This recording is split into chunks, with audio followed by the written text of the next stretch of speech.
Before we begin this powerful story, please take a moment to like the video and subscribe to the channel. We share real stories that inspire, teach, and stay with you. Your support helps us keep them going. 2 full years passed. Then Pharaoh had a dream. He was standing beside the Nile River. 7 sleek and fat cows came up from the river and grazed among the reeds.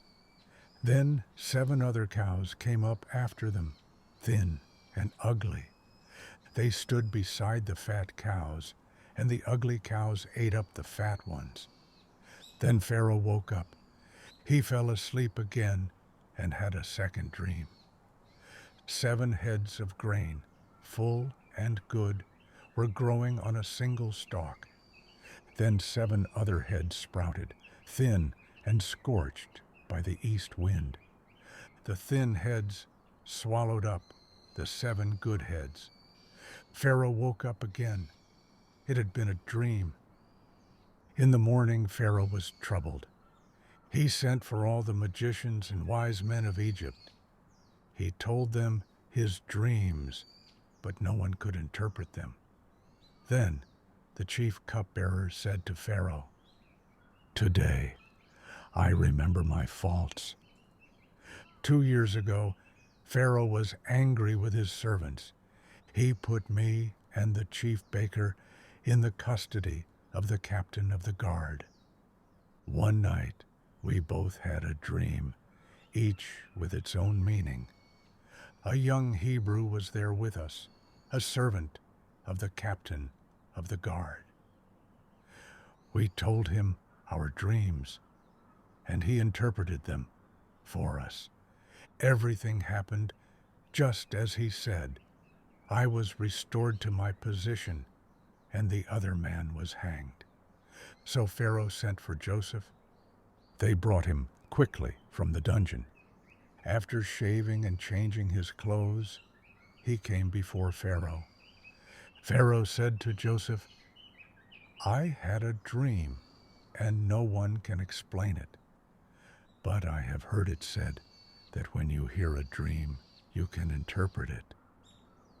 Joseph replied, I cannot do it, but God will give Pharaoh the answer he seeks. Then Pharaoh told Joseph his dreams. Joseph said, Pharaoh's dreams are one and the same. God has shown Pharaoh what he is about to do. The 7 good cows and the 7 good heads of grain are 7 years.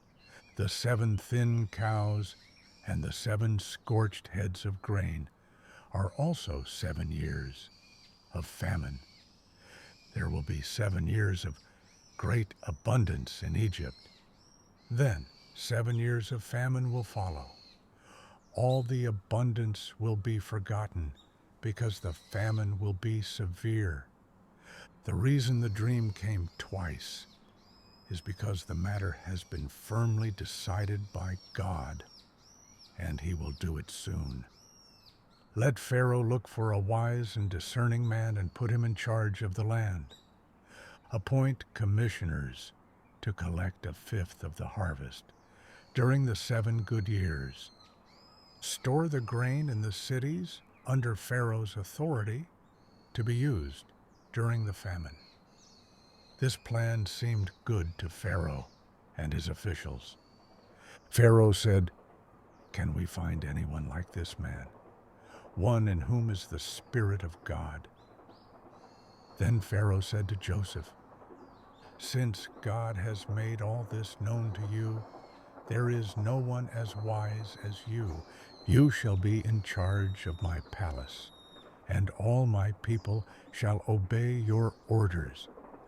Only with respect to the throne will I be greater than you.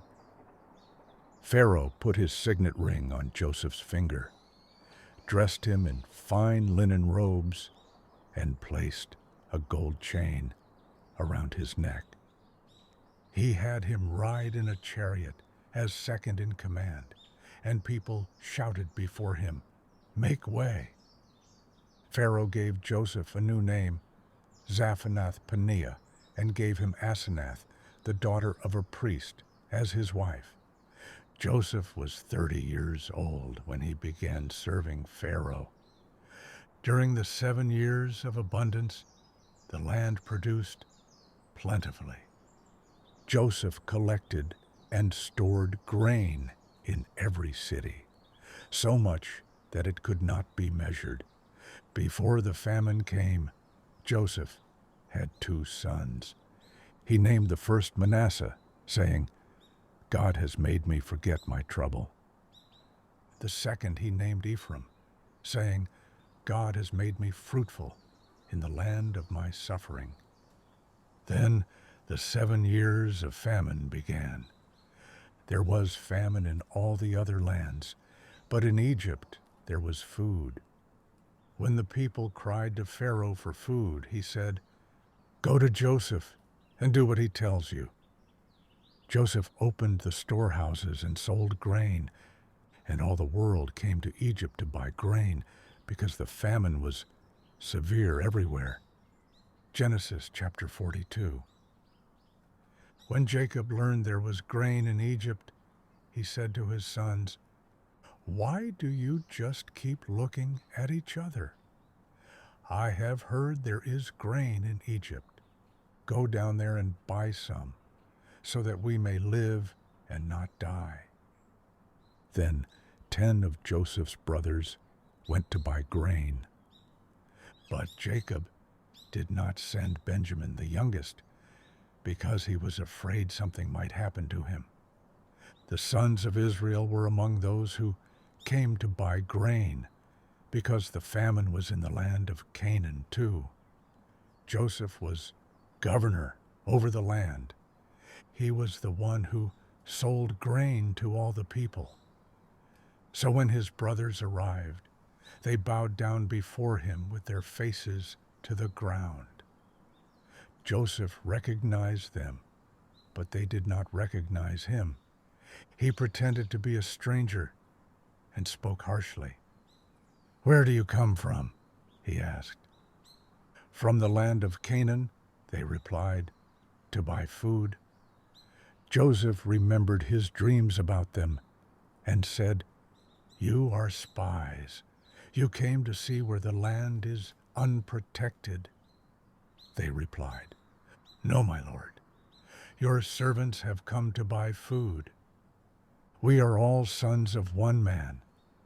We are honest men, not spies." But Joseph insisted, "You have come to see the land."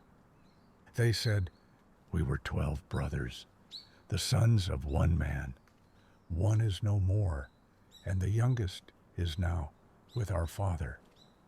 Joseph said, "I will test you. Send one of you to get your brother. The rest of you will stay in prison. This will prove whether your story is true." Then he put them all in custody for 3 days. On the 3rd day, Joseph said, "Do this, and you will live, for I fear God. Let one of you stay in prison, while the rest take grain back to your households. But you must bring your youngest brother to me." They said to each other, "Surely we are being punished because of our brother. We saw how distressed he was when he pleaded with us, but we would not listen." Reuben said, "Did I not tell you not to sin against the boy? But you would not listen." They did not realize Joseph understood them, since he was using an interpreter. He turned away and began to weep. Then he turned back and had Simeon taken from them and bound before their eyes. Joseph gave orders to fill their bags with grain, put their silver back in their sacks, and give them provisions for their journey. At a lodging place on the way, one of them opened his sack and saw his silver. He said, My silver has been returned. What is this that God has done to us?" When they returned to Jacob, they told him everything. They said, "The man who rules over the land spoke harshly to us. He accused us of being spies. He said we must bring our youngest brother to prove we are honest. Then we can get Simeon back." Their father, Jacob, said, "You have deprived me of my children. Joseph is no more, and now Simeon is gone. Now you want to take Benjamin. Everything is against me." Reuben said, "You may put both of my sons to death if I do not bring him back. Entrust Benjamin to me."